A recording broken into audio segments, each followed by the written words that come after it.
So once again, good morning everyone. So this morning we are going to discuss the first topic under the fire protection and arson investigation.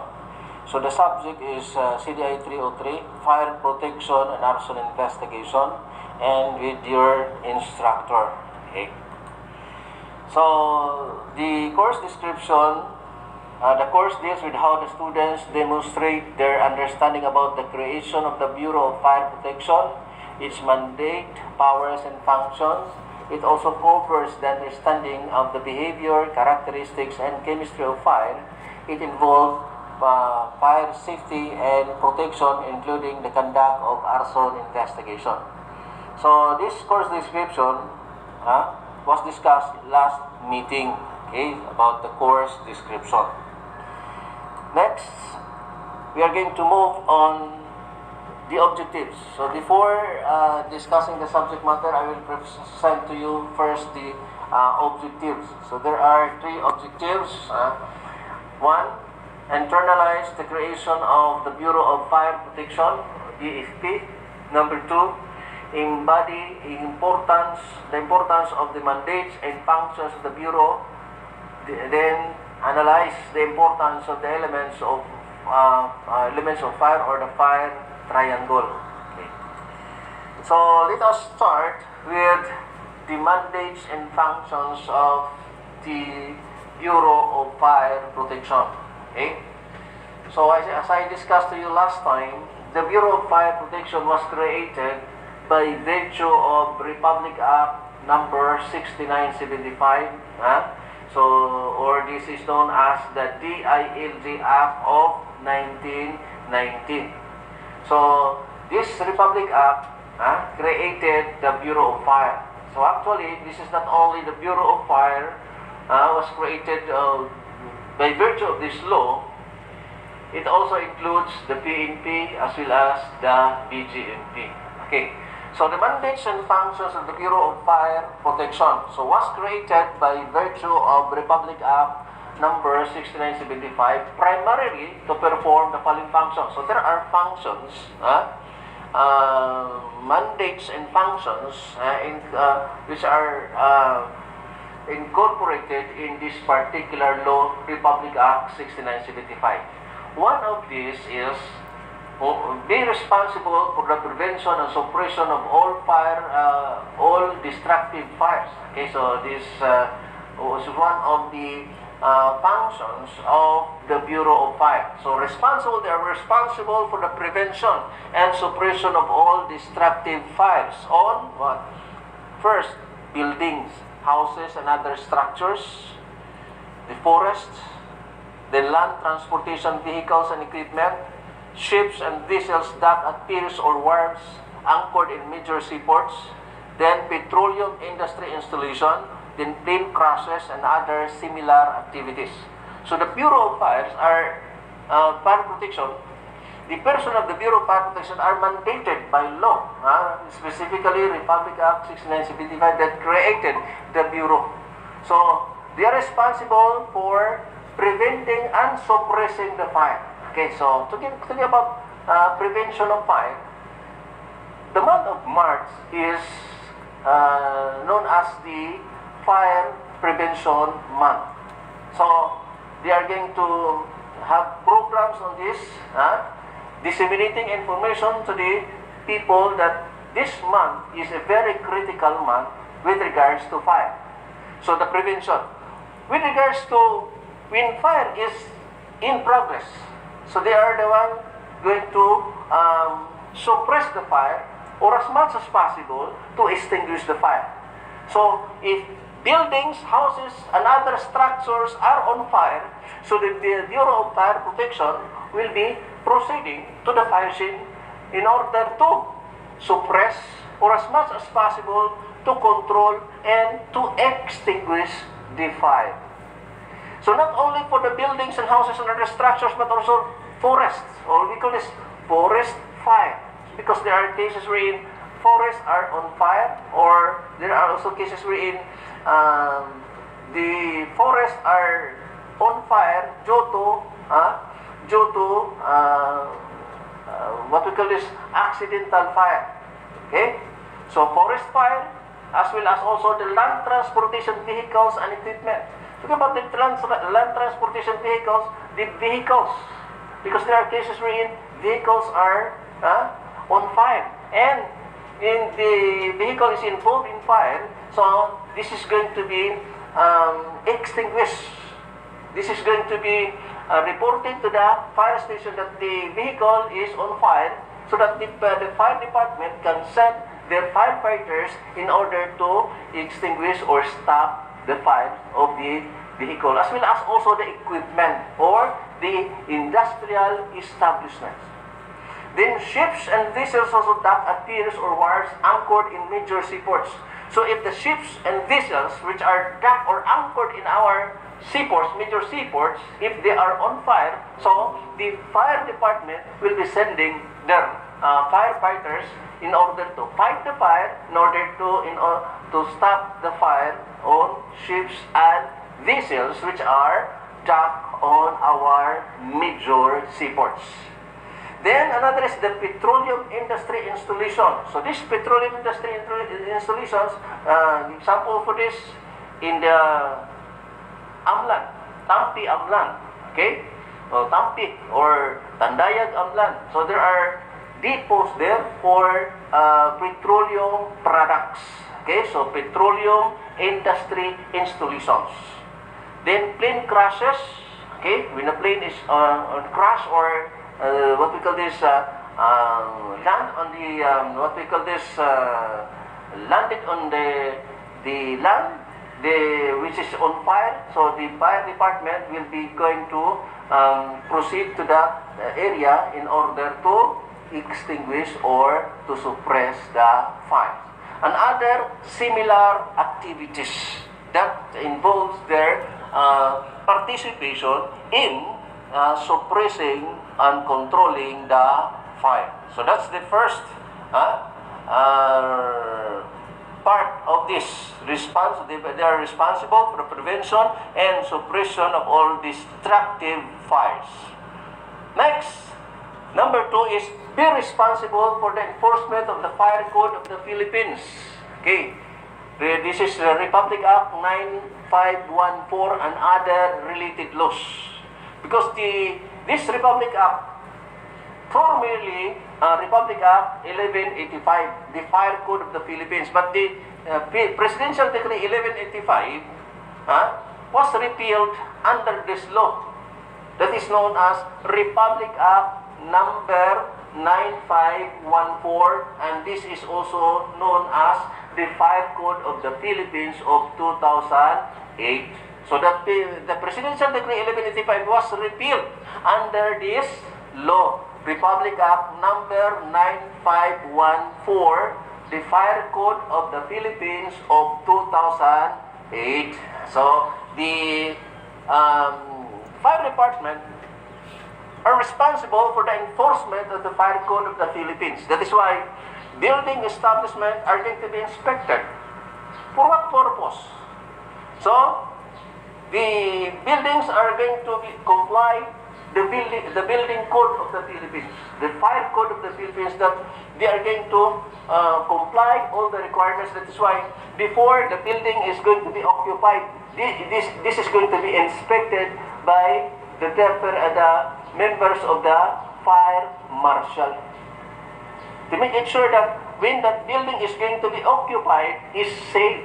Okay, that the buildings are equipped with fire extinguishers, not only the fire extinguisher but also the fire exit. So number 2 is be responsible for the enforcement of the Fire Code of the Philippines. So this is Republic Act 9514.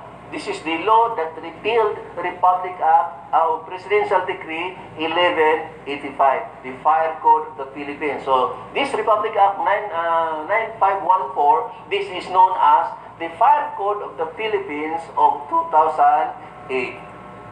Number 3, shall have the power to investigate all causes of fires and, if necessary, file the proper complaint to the city or provincial prosecutor who has jurisdiction over the case. So what does it mean? That the the personnel of the fire department, specifically the fire investigators, are required to investigate the causes of fire. That is why when fire is reported to the fire department, the fire department will be sending firefighters, fire trucks to the fire scene. Then the investigator will also proceed to the fire scene. For what purpose? To conduct investigation. So they shall have the power to investigate all causes of fire. All causes, whether the cause of fire is accidental or intentional. So this is going to be investigated by the fire investigator. So shall have the power to investigate all causes of fires, and if necessary, so if it is necessary, they are going to file proper complaint. In the city or provincial prosecutor who has jurisdiction over the case. Especially if the fire is considered as arson. So if the fire is considered as arson, so it means that somebody is responsible for the fire. So that is why they are going to, so that is why the third function shall have the power to investigate all causes of fires, and if necessary, so if it is necessary, file the proper complaint. So they are going to file the proper complaint when, in the course of the investigation, the fire investigator determines that the fire was caused by somebody. The fire was arson, was considered as arson, and somebody is responsible for this.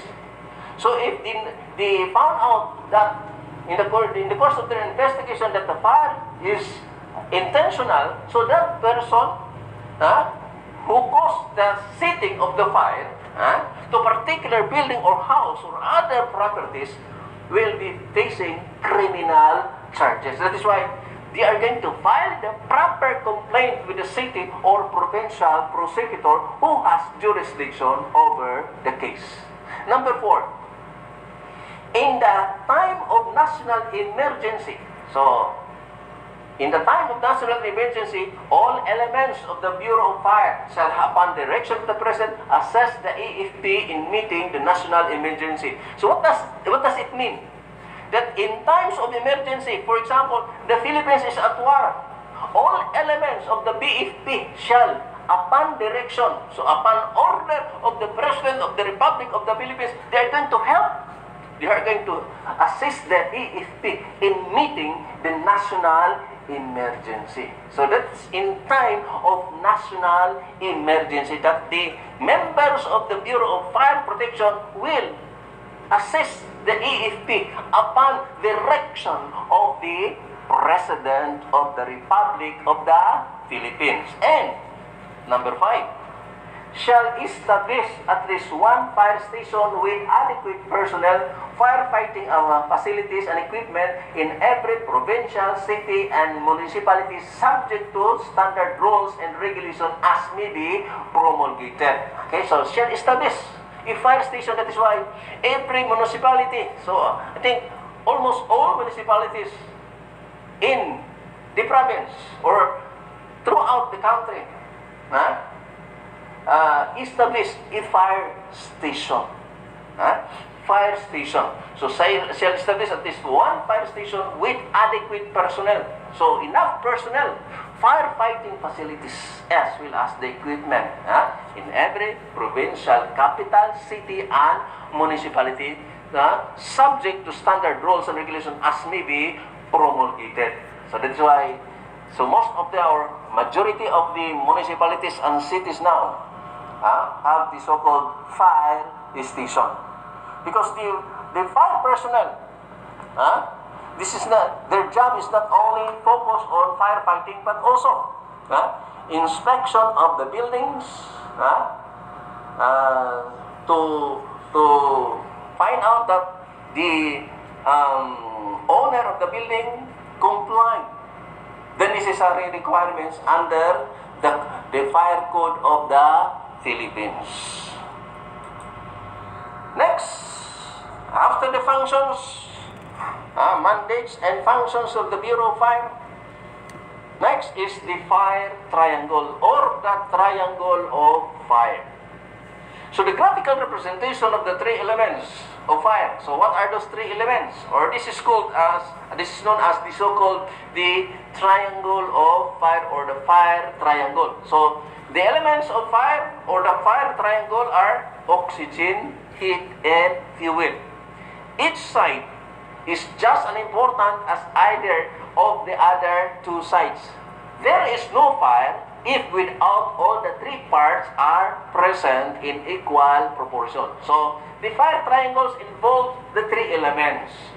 Absence of one, there is no fire. So, the elements are the oxygen, heat, and the fuel. So, each side of this is just as important as either of the other two sides. So there is no fire without the three elements are present in equal proportion. So for many years, the concept of fire was symbolized by the triangle of combustion and represented fuel, heat, and oxygen, or this is known as the fire triangle. Further, fire research determined a fourth element. So further, fire research determined. So there was a research that determines the fourth element.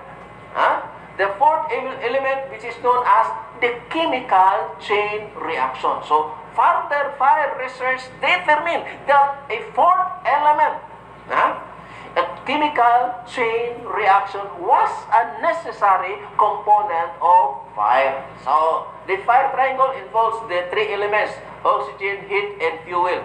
So, further fire research, because of the research, they determined the other element, which is called the chemical chain reaction. The fourth element was necessary component of fire.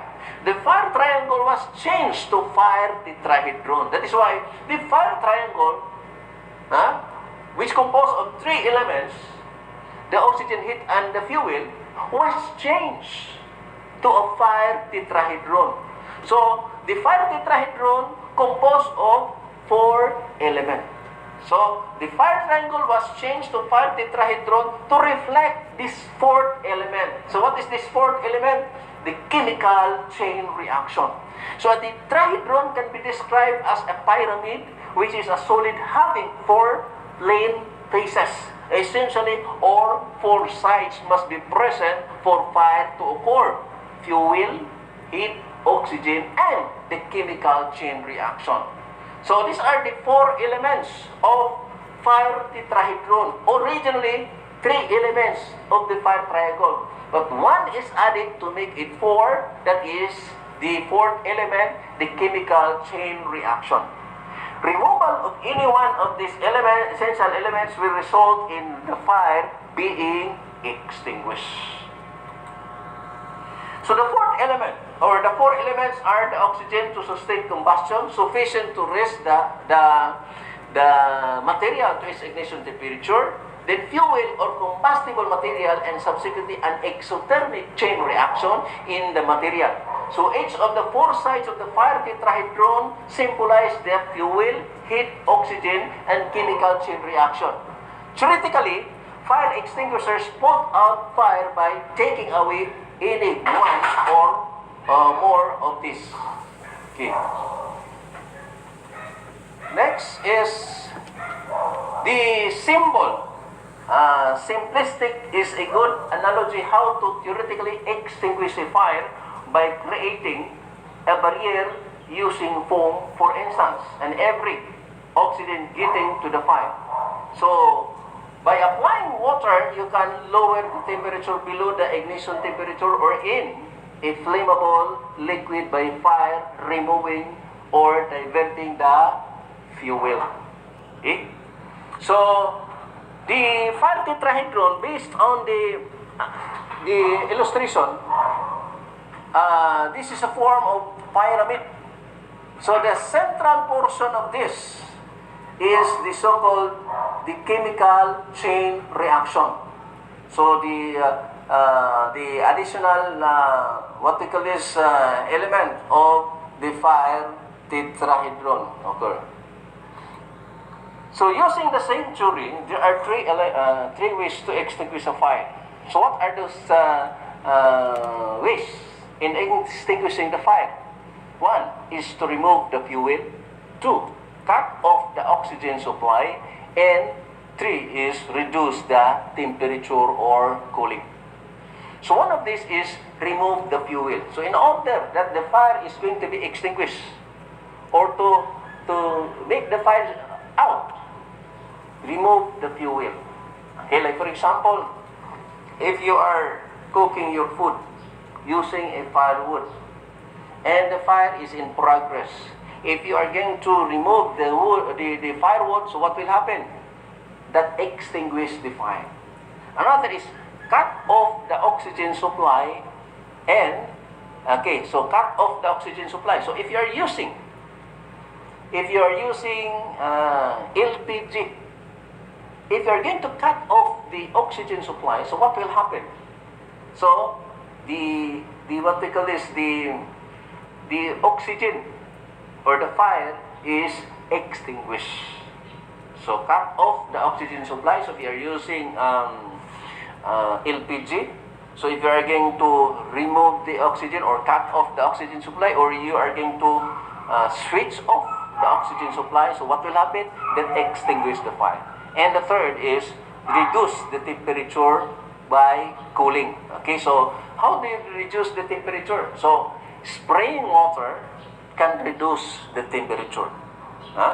To reduce the temperature. Next, there are elements of fire. These are the heat, oxygen, and the fuel. Okay. So these are the elements of fire. So one of these is the heat. So this is what is heat. Heat is a form of energy generated by the transmission of some other form of energy, as in combustion or burning. So this is heat. This is a form of energy generated by transmission. So this is coming from transmission of some other form of energy. So this is as in combustion or burning. So what are the sources of heat? So such as open flame. So when the fire is in progress, the open flame, that's heat. Electrical circuit. So the electrical circuit, okay, that cause heat. So electrical circuit, electrical outlets, electrical circuit, okay. Then sparks. So these sparks coming from for example, coming from welding machine, sparks. So that's heat. The other is hot surfaces. Surface which are hot surfaces. Okay. Like for example, when the object is exposed to sun, direct to sun, that's hot surfaces. And the friction. So this friction, if two objects are striking one another, for example, stones, okay, so it will create friction, and that is the sources of heat, and will also create fire. And other sources of ignition, so that's ignition system in an automobile. Next is the oxygen. So what is this oxygen? So the oxygen is a colorless, odorless gas and one of the composition of air, which is approximately 21% by volume. So the oxygen is a colorless, odorless gas. So one of the composition of air, which is approximately 21% by volume. So this is about oxygen. And there are oxygen sources such as 21% of normal oxygen, then 78% nitrogen, and 1% of other gases. So these are the sources of oxygen. Then the oxygen requirements. So the requirements for oxygen, if 12%, there is no fire. 14% flash point. So meaning flash point, it means that it is about to start the fire but cannot pursue. So that's 14% plus point. Then 21% the fire point. So if the oxygen reaches 21%, that's 5 points. So it means that the fire is capable of to start the fire. So that's 12%, the other or the oxygen requirements. Next is the fuel. So what is this fuel? So this is any substance that reacts chemically with oxygen and produces flame. So the fuel, like for example, if you're going to cook your food using firewood, if the fire is in progress, the fuel, this is a substance that reacts chemically with oxygen and that produces flame. Okay, so produces flame. So that's fuel. Now, there are fuel sources. So what are the sources of fuel? Such as solid, liquid, gas. So one of these is solid. The molecules are closely packed together. So this solid, okay, like for example, firewood, that's solid. Molecules are closely packed together. Liquid molecules are loosely packed together. Okay, so the fuel, liquid, then the gas, molecules are free to move. So those are the elements of fire. So there are common types of solids such as bulky, finely divided dust. Okay, so one of these is coal. For bulky, coal. This another is wood, wax, grease. If it is finely divided, this types of solids are considered as plastics, paper, cork, leather. Then for the dust, sawdust, sugar, grain, and others. So these are the common types of solids. Then the common types of gases. So what are the common types of gases? We have here natural gas. Propane, butane, hydrogen, acetylene, carbon monoxide. So these are the common types of gases. So we are using gas, natural gas. Propane, butane. So now the common is butane. Then hydrogen, acetylene. So this acetylene, this is used in oxyacetylene welding.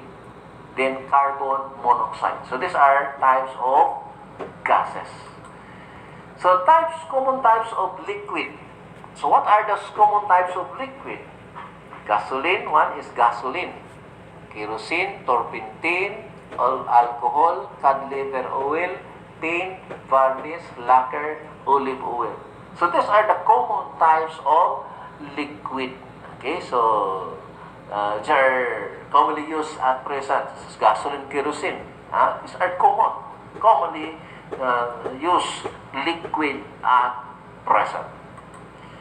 There are components also of the elements of fire tetrahedron. Okay?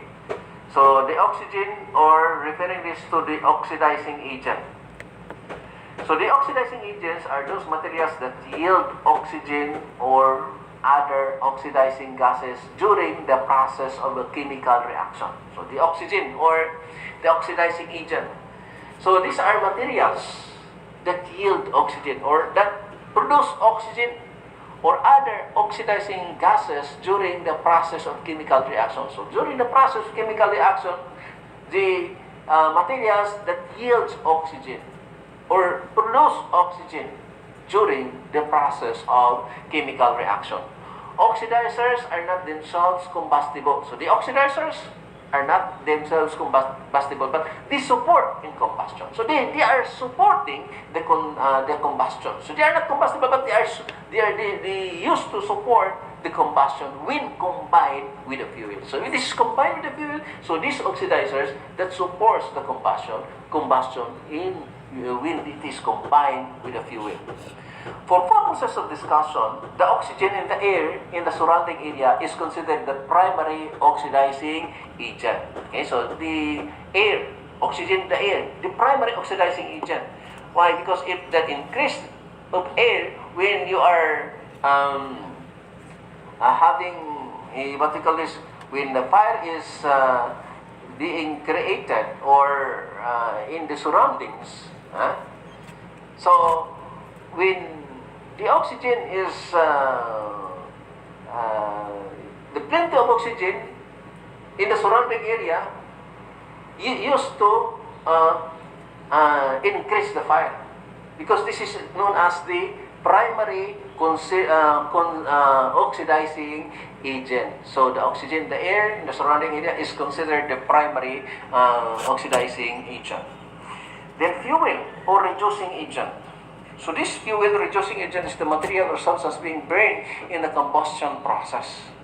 So the fuel now, which is the material or substance being burned. So this fuel, the substance which is being burned by fire in the combustion process.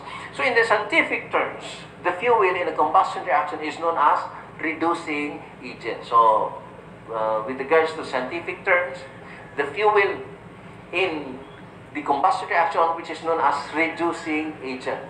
So most common fuels contain carbon along with combination of hydrogen and oxygen. Then the last is the heat or the temperature. So heat is the energy component of the fire tetrahedron. So this is component of the fire tetrahedron. When heat comes in contact with the fuel, so the energy supports the combustion process. So when heat which is come in contact with the fuel, the energy support. So the energy of this heat supports the combustion process. So that's why the components or elements of fire tetrahedrons, the oxygen or oxidizing agent, and then fuel reducing agent, and the heat or the temperature. Okay, so I think that ends the topic for this morning. So this morning we discuss on the mandates and functions of the Bureau of Fire. So the mandates and functions of the Bureau of Fire. So it said that the Bureau of Fire was created under Republic Act 6975, the DILG Act of 1990, and also the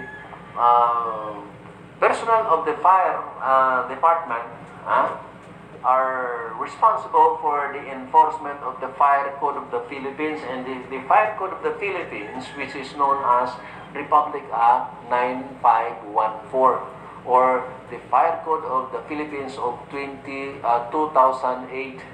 So this Republic Act repealed the Presidential Decree 1185, the Fire Code of the Philippines of 1977. So it was repealed under Republic Act 9514, or the Fire Code of the Philippines of 2008. Then we discussed also about the fire triangle. It said that the fire triangle that involves the oxygen, heat, and the fuel. And the fire triangle, because of the research conducted, they found out the other element, which is called the chemical chain reaction. That is why the fire triangle was changed now to fire tetrahedron. Okay, so that is why this includes the oxygen, the heat, the fuel, and the chemical reaction. So the fire tetrahedron composed of 4 elements. Originally, it was 3, or the elements of the fire triangle, and was changed to fire tetrahedron. And using in extinguishing the fire, so there are 3 ways of extinguishing the fire. Just to remove the fuel, they cut off the oxygen supply, and reduce the temperature. So that ends the topic for this